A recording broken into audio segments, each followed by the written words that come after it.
Hey, salut terriens, c'est Captain Max. Après vous avoir révélé tous les secrets autour des origines du Joker à 2 reprises, après vous avoir présenté des Jokers alternatifs aussi à 2 reprises, il est désormais temps de vous faire découvrir le prince du crime le plus puissant qui existe. Non, il ne porte pas un manteau de cuir, mais un capelet en soie, et n'est pas couvert d'une couronne de pique, mais d'or. Ici, vous l'avez compris, pas de Batman qui rit, puisque celui-ci est en vérité un Bruce Wayne démoniaque, et non pas un véritable Joker, comme son nom l'indique. C'est pourquoi aujourd'hui, on va s'intéresser à celui que l'on nomme Empereur Joker. Celui qui a réussi à obtenir 99% des pouvoirs d'un des êtres les plus puissants de l'univers d'ici, à savoir Mixis Petlike, le lutin de la 5ème dimension au pouvoir magique quasi illimité. Bang!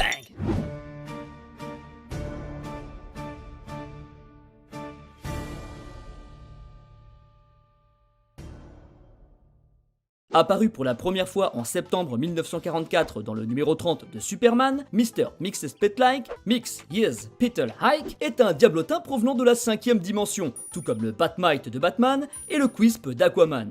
Bien souvent, il est plus une nuisance qu'un véritable danger pour Superman. Il cherche à s'amuser en ridiculisant l'homme d'acier, lui rendant la vie alors impossible avec des blagues qui causent le désordre autour de lui. Son unique faiblesse est la suivante: épeler ou prononcer lui-même son nom à l'envers le renvoie au minimum 90 jours dans sa dimension d'origine, entraînant alors une annulation pure et simple de tous les dégâts qu'il a causés. Étant plutôt naïf et ne supportant pas d'être ridiculisé à son tour, Superman profite systématiquement de cette faiblesse pour le renvoyer chez lui. Et même si le personnage n'a quasiment pas changé malgré les différents reboots de l'univers d'ici, à part visuellement évidemment, au fil du temps, il réussira à changer les règles du jeu à chaque nouvelle apparition. Ainsi, plus question de prénom à l'envers, prénom complètement loufoque qu'il a d'ailleurs lui-même choisi lors de sa première rencontre avec Clark, afin que ce soit le plus difficile possible pour le Kryptonien de lui faire prononcer son nom à l'envers. Mais ce qu'il faut surtout savoir sur notre petit bonhomme, c'est qu'il dispose de très nombreux pouvoirs, au point d'être quasiment omnipotent. Il pourrait vaincre Superman en moins de temps qu'il en faudrait pour le dire. Cependant, ce n'est pas son but du tout. Lui, il souhaite seulement s'amuser, et pour ça, rien de tel que de faire durer le plaisir. L'être magique qu'il est capable de modifier le temps, la réalité, la logique, de créer de nouveaux mondes, voire de nouvelles dimensions. S'il peut voler plus vite que Superman, la plupart du temps, il se déplace qu'en se téléportant. Et s'il ne paye pas de mine comme ça, il est cependant immortel, car il se sert de sa magie pour résister, se guérir et se régénérer instantanément, comme un personnage de cartoon, sans ressentir de véritable douleur. On verra un peu plus tard que même en ayant plus que 0,1% de sa magie, il reste immortel. C'est pourquoi il serait aussi bien capable de résister au rayon Oméga de Darkseid, de le vaincre et de le faire rire avec une blague sur l'équation d'antivie. Si. D'ailleurs, si vous voulez en savoir un peu plus sur l'équation d'antivie, pouvoir ultime recherché par Darkseid, je vous laisse me le signaler en commentaire. Bref, je sais que d'avoir toutes ces informations sur Mxyzptlk alors que vous êtes venu pour voir le plus puissant des Jokers peut faire peur, mais n'ayez pas d'inquiétude. Tout est lié.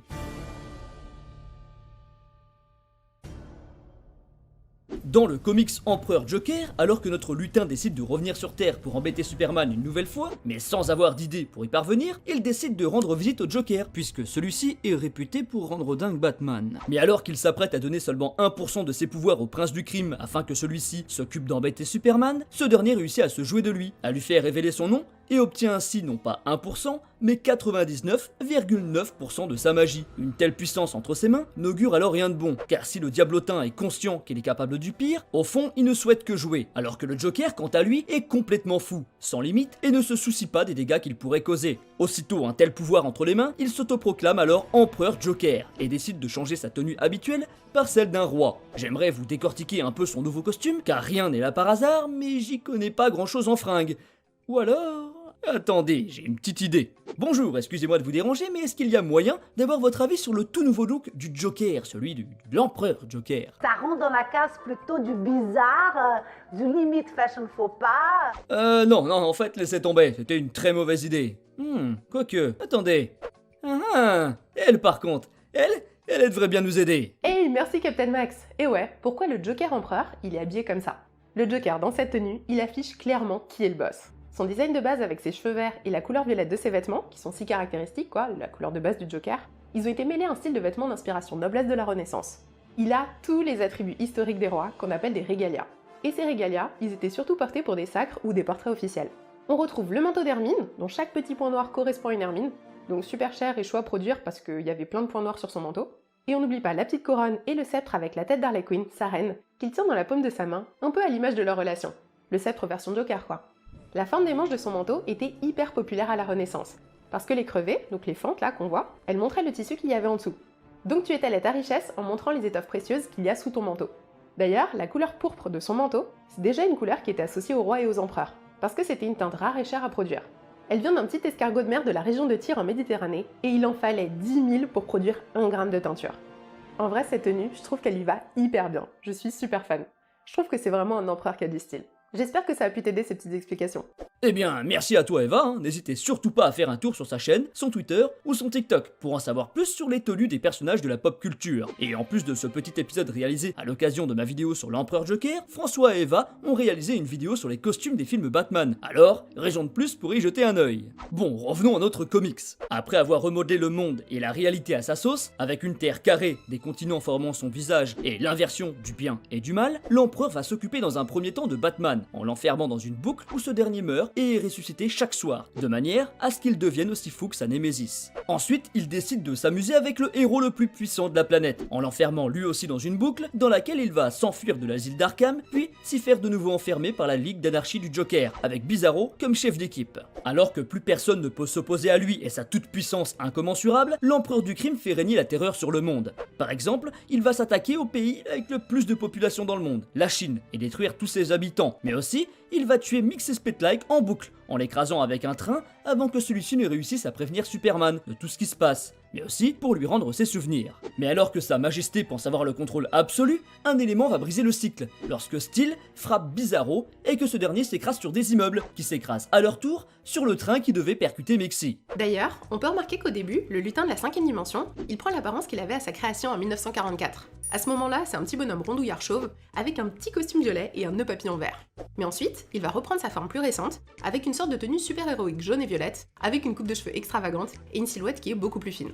Ah, et dernière petite précision, même s'il y a encore plein de trucs à dire sur les costumes, l'apparence de Steel, elle fait directement référence à l'homme de fer blanc du magicien d'Oz, avec son manteau noir renversé sur la tête. Une nouvelle fois merci pour ce complément d'information. C'est accompagné de ses deux nouveaux camarades que l'homme d'acier va alors retrouver la Justice League pour affronter le clown. Cependant, ces derniers ont bien changé et ne sont plus aussi puissants et glorieux qu'avant. Wonder Woman est devenue une femme au foyer, Aquaman un poisson incapable de vivre sous l'eau, Flash un obèse, Martian Manhunter un petit alien ressemblant étrangement à Marvin le Martien et Green Lantern un lampion jaune sans tête. Réussissant quand même à les convaincre de le suivre en leur donnant de l'espoir, celui-ci se fera écraser et humilier par l'empereur qui va détruire la Justice League sans difficulté. Sa dernière chance réside alors dans ses retrouvailles avec Batman. L'homme de Krypton réussit à sortir le chevalier noir de son cycle, qui consiste à mourir et ressusciter sans arrêt. Mais alors qu'il pense que le retour du Dark Knight va changer la donne, le Joker réussit une fois de plus à les vaincre en retournant Lois contre le Kryptonien. Tout l'espoir qui réside en lui va alors disparaître. C'est seulement après avoir reçu l'aide d'un spectre très affaibli que Superman comprend la grande faiblesse du Joker, Batman. Mais alors que l'empereur décide qu'il est grand temps d'arrêter de jouer et de détruire la réalité ainsi que tout ce qui existe, Lex Luthor parvient à rendre un peu ses esprits à Lois, qui, elle, redonne espoir à Clark, qui lui, va affronter le Joker pour un dernier round. Alors que notre héros échoue à vaincre son adversaire par la force, il décide d'entrer directement dans sa tête, afin de se jouer de lui, comme il aurait pu le faire avec Mixey Spitlike. Il le défie alors en lui expliquant que, malgré le fait qu'il possède 99,9% de la magie d'un être au pouvoir quasi illimité, il dispose cependant toujours d'une faiblesse imparable, son besoin obsessionnel d'avoir Batman dans sa vie. Et après avoir essayé de rayer la chauve-souris de son monde à plusieurs reprises, le Joker finit par douter de lui-même, et le Diablotin, aidé par le Spectre, réussit à récupérer son pouvoir. Une fois le Joker stoppé, Batman et Superman le renvoient à sa place, directement en prison, sous traitement et sans passer par la case départ. Ainsi, le plus puissant des Jokers, qui réussit à faire peur et vaincre Darkseid, Etrigan, le Phantom Stranger, Dr. Fate, la Justice League et compagnie, est finalement vaincu par sa simple obsession de Batman, le héros sans pouvoir, mais sans qui son existence n'a plus aucun sens. Eh bien voilà, j'espère que cette vidéo vous aura plu. Si c'est le cas, vous savez comment me le faire savoir. Aussi, n'oubliez pas d'aller faire un tour sur la chaîne d'Inotes. Sur ce, je vous dis encore merci et à très bientôt, terrien.